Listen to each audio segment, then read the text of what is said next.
We now return to Medical Wonders. Spring 1996, and word was spreading across Alberta about Tony Stephan's improbable discovery. Bipolar disorder had claimed his wife, and 2 of his kids had begun showing signs of the mental illness. But he had stumbled onto a pig feed nutrient supplement, concocted by feedlot manager David Hardy. It seemed to eradicate the disorder. News of the incredible treatment for Tony's son Joe and daughter Autumn traveled fast. People would just come out of the blue. They'd say, hey, look, I'm hearing about what you're doing in southern Alberta. We're up in Edmonton. Can you come and help my wife? Do you think that she could try this? With 1% of North Americans suffering from bipolar disorder, Tony knew there were 3 million people and their families suffering just like his family. I want to see it so that the Autumns and the Josephs of the world will be able to have a life, be able to function on their own, to find happiness, because that's what life is all about. We need to get across is the fact that Tony and David decided they had a moral obligation to make the supplement available to anyone who asked for it. I think within the first month or 2, we started sharing this with other people in small groups. Tony and David mixed up small batches of the supplement to give to everyone who asked for it. And we actually paid for the product because we couldn't expect people to buy this because it was so experimental. And we would hand these out to these individuals and we'd say, okay, give this a try. But they would only provide the supplement on one very important condition. You do this for 60 days. We're going to give this to you. There's no charge for it. But if you take it, you have to do this. And what we do is we want you to work with your doctor so he's aware or she's aware of what you're doing. By the summer of 1996, there was so much demand for their homemade nutrient supplement, Tony and David decided to incorporate. They formed a company called the Synergy Group and began researching places to mass produce the product. These products represent some of the stages that we've gone through in the development of the current product that we have. It was trial and error. David found levels of essential minerals could fluctuate, depending upon the supplier, making the dosage inconsistent. Yet, as they handed out their latest samples of their prototypes, the success story spread. By 1999, they had so many requests for information, they set up another non-profit company called Truehope to manage a website and provide information. It took almost 3 years to come up with a product that they felt most closely matched the first batch. But they knew it would be tough to manufacture and sell the supplement in Canada because of health regulations. So they went south to the United States and went into mass production at a plant in Farmington, Utah.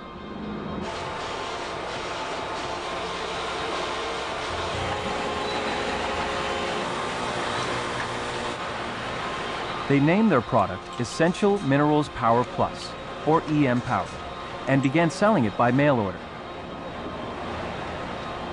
To date, over 3,000 people in Canada and the US spend over $100 a month to take the pills every day.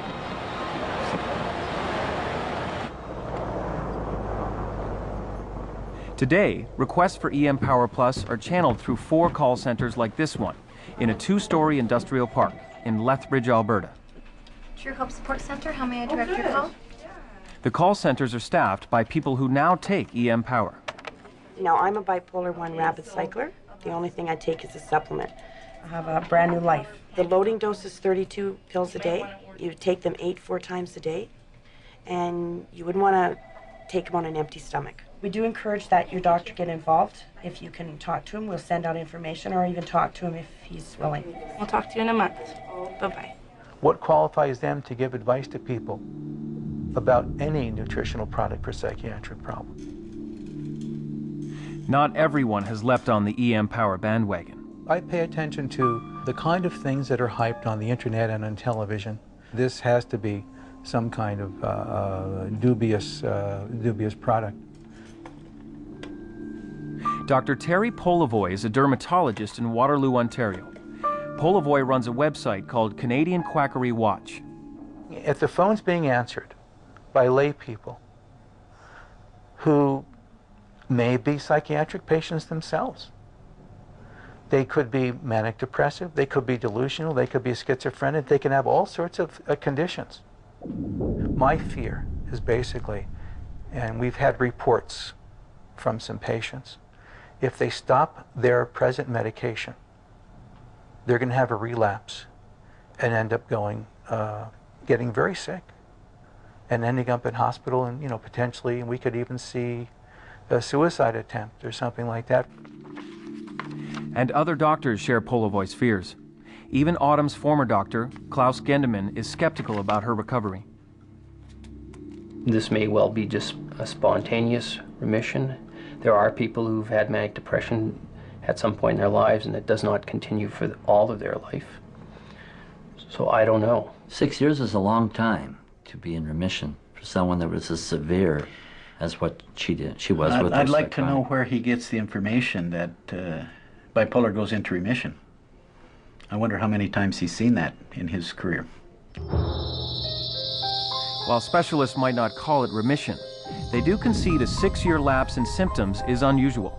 But Dr. Gendemann has a lot more questions about eMpower Plus. Is it potentially toxic? Is it neurotoxic over time, a cumulative effect? I don't know. But I certainly wouldn't want to be the one trying this and finding out at some later point that there is some potential long-term negative effect. But when I described to him what I was doing with the vitamins and minerals, he just said, I don't know about this. I don't know how that works. I think you have to be careful.